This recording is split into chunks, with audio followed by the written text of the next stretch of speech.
He was born beneath a ceiling of painted stars, golden cherubs staring down at the red-faced infant as he wailed his way into a world that would bleed for him. Henry Tudor, second son of a king and unlikely heir, came into the world on June 28, 1491, inside the towering walls of Greenwich Palace. In that moment, no one knew he would grow to become the man who would drown England in blood, fire, and silent prayers. Some answered, some left to rot in crypts and shadows.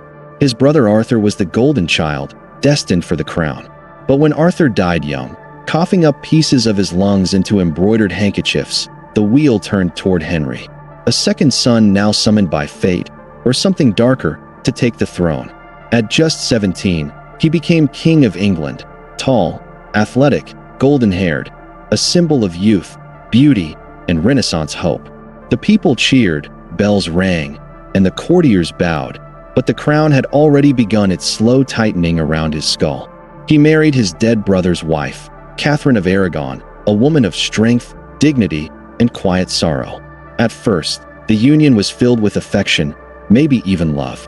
But the years passed, and the cradle stayed empty, or worse, briefly full of stillborn hopes. He blamed her, of course. He blamed God. And in time, he blamed the Pope. The need for a male heir became an obsession, a holy mission wrapped in lust and madness. Catherine aged. Henry did not forgive the passage of time. Then came Anne Boleyn. She was clever, sharp as broken glass, and knew how to dance just outside the fire. She refused his bed, fanned his desire, and told him what he wanted to hear, that he was powerful, chosen, cursed only by the wrong queen in his bed. The court grew darker in those years. Whispers moved through the halls like smoke. Old friends disappeared. Heads began to roll. In order to have Anne, he would destroy the world. He broke from Rome, tore down monasteries, declared himself supreme head of the Church of England. Stained glass shattered. Statues of saints were dragged through the mud. Priests who wouldn't kneel were burned like kindling. The air filled with the scent of ink and blood and scorched bone. All to marry Anne, all to have a son, and then she gave him a daughter, Elizabeth. His fury was quiet at first. He smiled at her, but it never reached his eyes. And tried again, and again. Her body betrayed her. She miscarried a male child after a fright. Some say it was seeing Henry fall from his horse, nearly killed in a jousting accident, that unstrung her womb.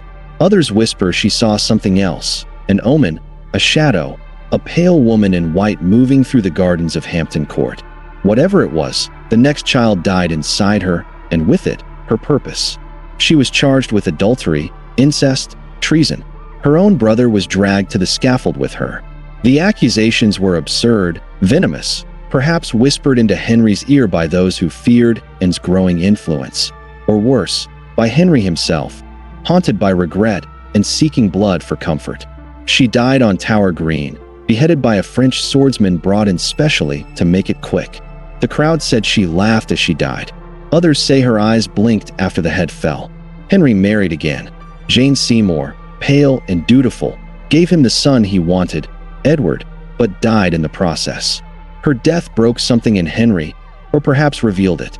The athletic king became grotesque, swollen, his legs ulcerous and stinking, his eyes heavy and hunted. He married a fourth time, to Anne of Cleves, a political match he found repulsive. He divorced her quickly, calling her a Flanders mare. She lived, which made her lucky. Wife number 5 was Catherine Howard, a teenager, beautiful, frivolous, too young to understand the danger of being a rose in a butcher's garden. She flirted, possibly more. She died screaming. Her ghost still walks the halls of Hampton Court, shrieking as she runs to the chapel, begging the king for mercy. He never answered her then. He doesn't now. The 6th wife, Catherine Parr, nursed him like a dying dog. She knew how to survive. She kept her head, but only just. As Henry's body decayed, so did his mind. He grew paranoid, vicious, unable to climb stairs, surrounded by men who hated or feared him. His food was tasted. His sleep was restless. Some nights, he swore he saw Anne Boleyn at the foot of his bed, her head tucked under one arm, whispering things only he could hear. He died on January 28, 1547, bloated, festering, his leg wounds reeking of rot, his breath shallow and sour. They buried him in St. George's Chapel at Windsor Castle, in a crypt he shares with Jane Seymour. His coffin cracked years later, and a visitor reported seeing his bones mixed with dark liquid, as if the body had never stopped bleeding. But he never truly left. Some say his spirit lingers in every beheading at the Tower, in every whisper along the Thames, in the smell of candle wax and iron near ancient pews. Others report seeing a large, spectral man limping through the halls of Hampton Court, muttering to himself, crying out for sons, for love, for mercy. A king who defied the Pope, destroyed the church, executed his wives, and still died alone, haunted by the very throne he once ruled. There are letters, still locked away in dusty drawers, with his trembling signature, his ink smudged by shaking hands. Confessions? Warnings? No one reads them anymore. No one dares. In the dead of night, when the wind rises and the bells toll wrong, people say you can hear his last breath echo through the stone corridors of old castles. It isn't a sigh. It isn't a prayer. It's something closer to a growl. This is not a story of a man who loved. It's the chronicle of a man devoured by love, by lust, by the fear of legacy. A king who traded peace for control, who claimed to serve God but crowned himself divine, who ended the lives of wives like turning pages in a gruesome book. His face remains one of the most recognized in history, painted with pride, bloated with self-regard. But beneath that face was a man unraveling, undone by the weight of power and the ghost of an heir that never came fast enough. Henry VIII was not just a monarch. He was a storm, and like all storms, he passed, but not without damage. He changed the spine of England, ripped it in half, left it howling. And what of the children he left behind? Edward VI, the precious son, ruled briefly. He died as a boy, pale and coughing, surrounded by schemers. Mary I, his eldest daughter, ruled next, burning Protestants alive to bring England back to Rome. They called her Bloody Mary. The name stuck.